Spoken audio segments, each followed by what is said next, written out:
ममता बहुत ही सीधी और प्यारी लड़की थी, वहीं सुनील एक सरल और आगे बढ़ने की सोच रखने वाला लड़का।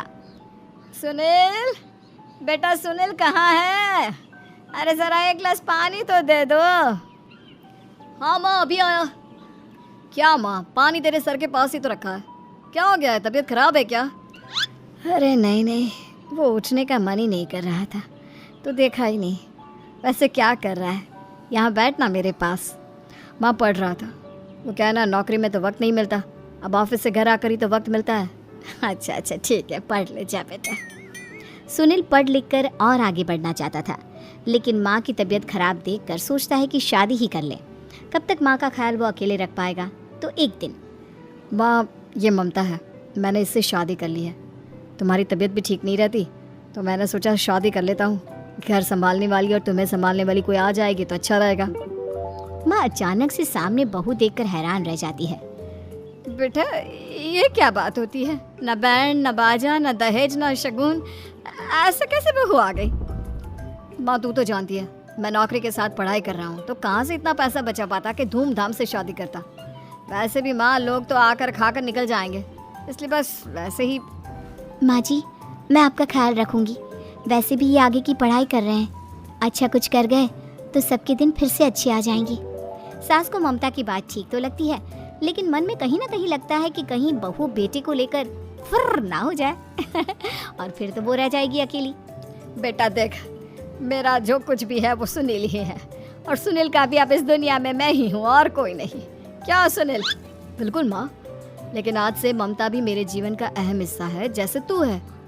सास को बड़ा बुरा लगता है कि उसकी सल्तनत में कोई और हिस्सेदार कैसे हो सकता है। कैसे कोई और उसके 30 साल के बेटे की जिंदगी में अचानक से आकर बराबर का हिस्सेदार बन सकता है। देख बहू, मैं भले थोड़ा बीमार रहती हूँ, लेकिन इसका मतलब यह नहीं कि घर की चीज़ों में मेरा कंट्रोल खत्म हो गया है। मैं आज भी इस घर की रानी हूँ, समझी? बेटा सोचता है कि ये माँ को अचानक से क्या हो गया।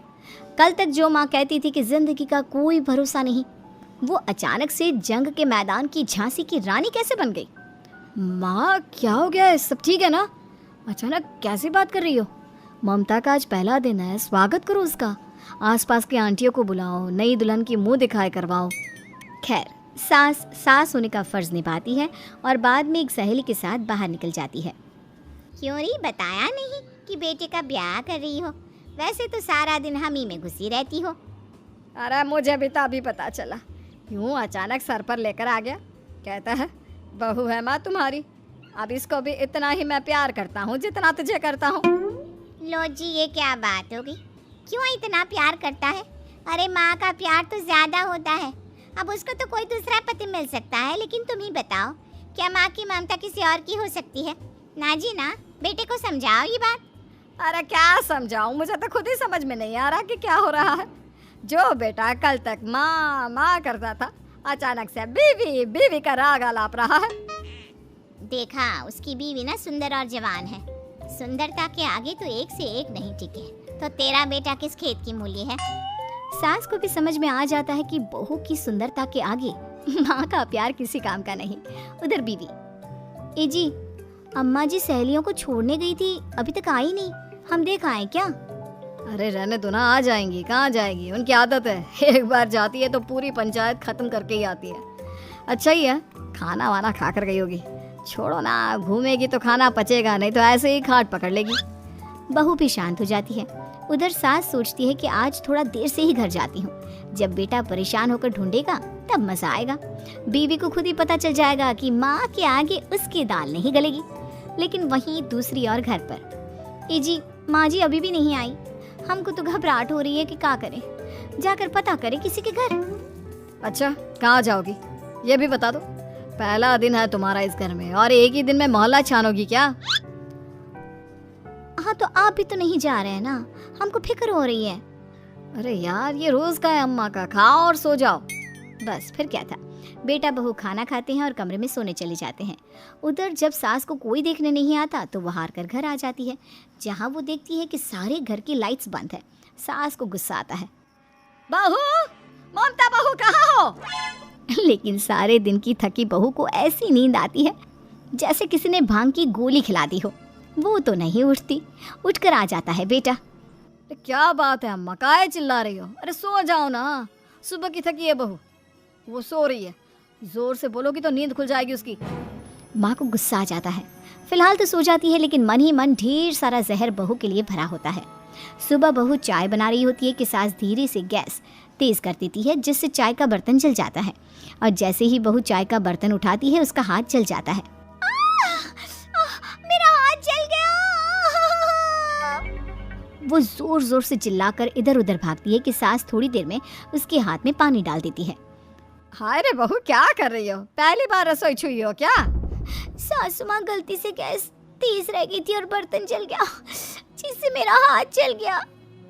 हाय रे, कितना गंदा दाग, छी छी छी छी, मुझे तो उल्टी आ रही है तेरा गला हुआ मांस देखकर। तू ना मुझे अभी साथ से खाना मत लगाना। बहू भी खुद का हाथ देखती है तो उसे भी रोना आ जाता है। कुछ दिनों के बाद सास की सहेली आती है, बहू चाय बनाकर लाती है। उसके जाने के बाद सहेली कहती है, बहू की सुंदरता ऐसी है कि कोई भी दीवाना हो जाए। वैसे तेरे बेटे का क्या हाल है? अरे वैसा ही है, बहू के पीछे लट्टू। क्या करूं, कुछ समझ में नहीं आ रहा। मैंने तो बहू के चेहरे पर दिवाली के पटाखे की चक्री फेंक दी, उसका पूरा चेहरा जल गया। अब देखो ना रही सुंदरता, और ना ही अब मेरा बेटा उसे पूछता है। अरे अब तो वो उसे छोड़कर दूसरी भी देखने को बोल गया है मुझे। बहू सारी बात सुन रही होती है। आंटी, एक बात बताइए, क्या भरोसा है कि दूसरी सही आए और आपके अनुसार रहे? देखिए आंटी, मेरी सासू माँ को गलत बात सिखाने की जरूरत नहीं है। हमारा परिवार साथ में खुशी से रह रहा है। देख बहू, मेरी सहेली की बेइज्जती ना कर, वही अच्छा रहेगा तेरे लिए, समझी?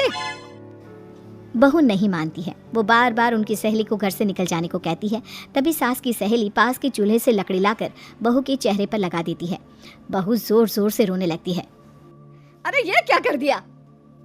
मैंने कहाँ किया, ये तो तूने किया।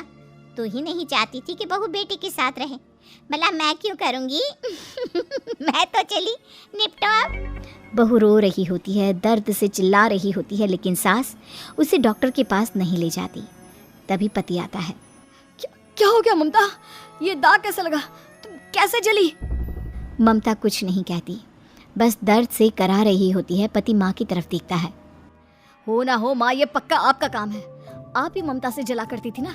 देखना माँ, अब पुलिस आएगी, केस बनेगा, लेकिन पहले मैं ममता को अस्पताल लेकर जा रहा हूँ। सभी अस्पताल जाते हैं, जहाँ डॉक्टर ममता की सास से कहते हैं, आपने तो नहीं जलाया ना बहू को?